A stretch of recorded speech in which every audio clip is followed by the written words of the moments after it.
খাসি কাটার চাকু দিয়ে নিজের পেটে ছুরি মেরে মৃত্যু হলো সুরেশ হেমব্রম, বয়স 42, এক যুবকের। পেশায় রাজমিস্ত্রি। সম্প্রতি ভিন দেশ থেকে বাড়ি ফিরেছে। বাড়ি বুনিয়াদপুর, হাটপুকুর 8 নম্বর ওয়ার্ডে। স্বামী নিজেকে চাকু মারলো কেন?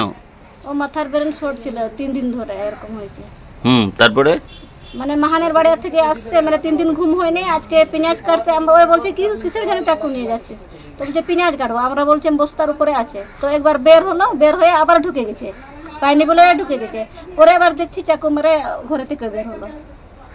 কোথায় চাকু মেরেছে? এই যে এখানে নাবের নিচে একটু, আর এখানে একটু, এই যে এখানে বুকে। কয় জায়গায় আঘাত করেছে? 3 জায়গায়।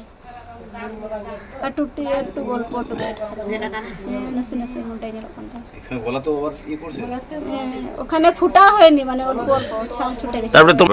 তারপরে ওই চাকুটাকে কাড়ে নিলাম। কাড়ে নিয়ে ওকে হসপিটালে নিয়ে গেলাম, কাড়ে টাড়ে। এখন কোথায় আছে? এখন বালুরঘাট আছে। বুধবার দুপুরে বিকেলে বাড়ির খাসি কাটা চাকু নিয়ে ঘরে ঢুকে নাভির নিচে ডান দিকে ও বুকের নিচে চাকুটি ঢুকিয়ে দেয়। বিষয়টি তার স্ত্রীর নজরে আসে।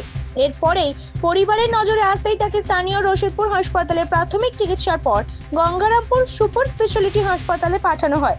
সেখানেই তার মৃত্যু হয়। পরিবার সূত্রে জানা গেছে, কিছুদিন থেকে তিনি মাথার যন্ত্রণা ও মানসিক অস্থিরতা বোধ করছিলেন।